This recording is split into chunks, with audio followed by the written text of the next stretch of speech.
Սիրելի հայեր, սիրելի լեռնահայաստանցիներ, ես խոստանում եմ կարճ խոսել, քանի որ շատ եմ գնահատում ձեր ժամանակը, բայց կարճ խոսելս ոչ թե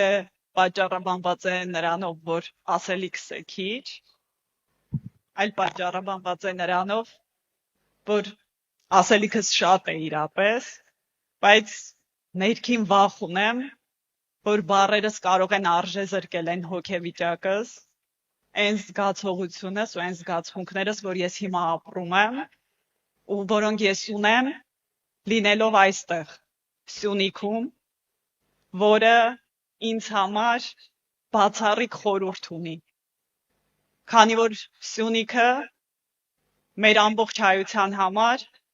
մեր ազգային ինքնության ամրակուռ ամրոցն է։ Այստեղից են սկիզբ առել մեր գոյապայքարը, մեր ազգային զարթոնքը, բայց Սյունիքը մենակ սրանով չի, որ բացառիկ է։ Սյունիքը նաև այն տարածաշրջանն է, որտեղ ժայռապատկերներին նայելով հասկանում ես, որ համաշխարհային մարդկային մտքի, տիեզերագիտության, հոգևոր ընկալումների խոշորագույն կենտրոնը հենց այս տարածաշրջանն է եղել։ Ու դրա համար ես այսօրվա խորհուրդը ինձ համար բացառիկ է։ Եվ ես ձեզ այսօր դիմում եմ որպես հայ կին, հայ մայր, հայ ուսուցիչ եւ վերջապես Հայաստանի Հանրապետության քաղաքացի։ Դիմում եմ ձեզ, որովհետև հենց այստեղ, այս լեռներում է ամփոփված նրա մարմինը, ով մեզ հորդորեց տիրոջ իրավունքով վերաբերել մեր հայրենիքին, ով մեզ հորդորեց լինել արի։ Ես ձեզ դիմում եմ, որովհետև վստահ եմ, որ դուք այդ ոգեղենության կրողները հենց կկանգնեք մեր ծրագրերի կողքին, որոնք միտված են նախորդիվ նշված այն բազմաթիվ կորուստներից նաև հավելյալ արժեհամակարգային կորուստների, Մեր նախորդ բանախոսը նշեց, որ մենք ունեցել ենք տարածքային ու մարդկային կորուստներ, իսկ այսօր մեզ պատուհասում է մշակութային գիտության կորուստը, որը իր լրջությամբ, իր դաժանությամբ շատ խորն է գնում։ Եվ ես ուզում եմ վերահաստատել, որ մեզ համար, մեր թիմի համար, մշակույթը, գիտությունը, կրթությունը, սպորտը ունեն առանցքային նշանակություն որպես անվտանգային խնդիրներ։ Եվ այդ պատճառով մեր ծրագրերի առանցքում դրված են այս ուղղությունները որպես ռազմավարական նշանակություն ունեցող հարցեր։ Մեր ծրագրերի հիմքում հայ մարդն է։ Ինչու է հայ մարդը, որովհետև մեր թիմը վերահաստատում է այն որոշումը, վերահաստատում է այն մոտեցումը, որ պետությունը ոչ թե սկսվում է գեղեցիկ ելույթներից, գեղեցիկ ծրագրերից, գեղեցիկ օրենքներից, այլ պետությունը սկսվում է մարդուց։ Մեր պարագայում պետությունը սկսվում է հայ մարդուց, որը պետք է ունենա արժանապատիվ կյանք, որը պետք է ունենա արժանապատիվ աշխատանք։ Մեր սերունդները պետք է ունենան արժանապատիվ կրթություն, մեր ուսուցիչներն ու մեր բժիշկները պետք է ունենան արժանապատիվ աշխատանք։ Դրա համար մեր ծրագրերը խարսխված են նաև այս արժեքների վրա։ Մեր ընտանիքներում մենք գիտենք, որ բազմազավակությունը այսօր դարձել է բավականին դժվար, բավականին մարտահրավերներով լի խնդիր, ու դրա համար մեր ծրագրերի կենտրոնում հենց բազմազավակ հայ ընտանիքն է, եւ դրա պատճառով է, որ մեր ծրագիրը անդրադառնում է բազմազավակ հայ ընտանիքի կողքին կանգնելու որոշմամբ, ու վերահաստատում է այն որոշումը, որ բազմազավակ ընտանիքի կողքին կանգնելը ցույց է տալի, որ պետությունը հասկանում է, որ բազմազավակությունը հեշտ գործ չէ։ Հասկանում է, որ բազմազավակ մոր համար երկու երեխայից ավել երեխաների հետ փողոց դուրս գալը արդեն իրենից բավականին դժվարություն է ներկայացնում ու վերացնում է նպաստառուի հոգեվիճակը մեր մեջից, բերելով նոր ծրագրեր, որոնց հիմքում, ինչպես նշեցին մեր թիմի անդամները, նաև դրված է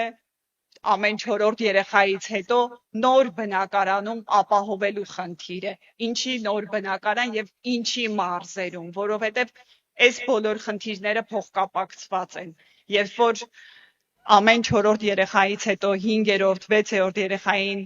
նոր բնակարանով մարզում ապահովելու որոշում է ընդունում պետությունը, մարզերում է կյանքը խթանում, մարզերում է կյանքը դարձնում կենսունակ եւ արժանապատիվ։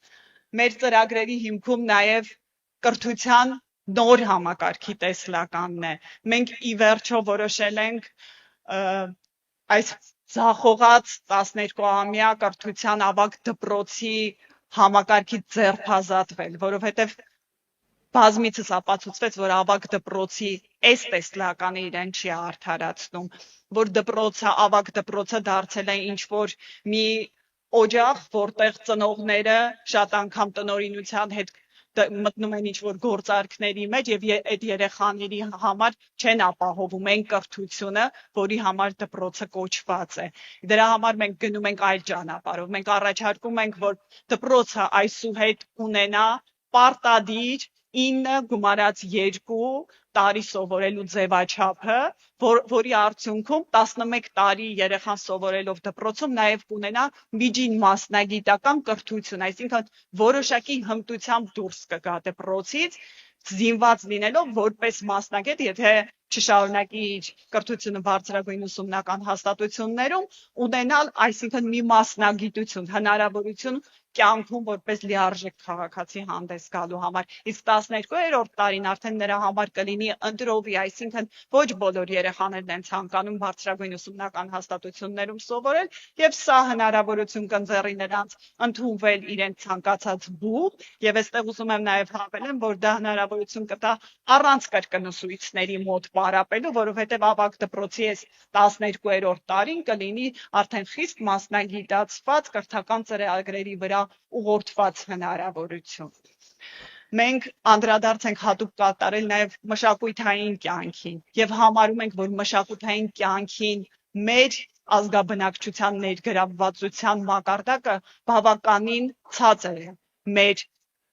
մեր ազգաբնակչության համար եւ նպատակ ունենք առաջիկայում մշակութային կյանքին ներգրավվածության սպեկտրը լայնացնել եւ հատկապես դա ուղղել մարզերի վրա, որովհետեւ Հայաստանը Երևանը չէ, Հայաստանը մարզերն են, Հայաստանը գյուղերն են եւ առաջին հերթին սահմանամերձ եւ սահմանապահ գյուղերն են։ Մեր ծրագիրը նաեւ հատուկ անդրադարձ ունի սերունդների երկխոսությանը, որտեղ ապահովելու ենք, որ սերունդների միջև երկխոսությունը լինի պարբերաբար, այսինքն մեր ավագ սերնդի ներկայացուցիչները չզգան իրենց այլևս անկարող, չզգան իրենց այլևս ոչ իրացված մեր հասարակության մեջ եւ անընդհատ կապի միջոցով կարողանան իրենց թորներին, մեր մատաղ սերնդի ներկայացուցիչներին փոխանցել իրենց փորձը, իրենց գիտելիքները։ Այս բոլոր հնարավորությունների համար մեր ծրագիրը մանրամասն կետեր է նախատեսում։ Եվ մենք հավատում ենք, որ Հայաստանը ձեզ հետ պետք է դառնա ոչ թե Հայաստանը լքող ընտանիքների երկիր, այլ Հայաստան վերադարձող ընտանիքների երկիր։ Եվ ուզում եմ եզրափակեմ ասելով, որ արդարությունը գալիս է եւ մենք վստահ ենք, որ սյունեցիների հետ արդարությունը բոլոր հնարավորությունները ունի գալու։ Շնորհակալ եմ։ Քվեարկեք միասնության թևերի օգտին։ Քվեաթերթիկ համար 6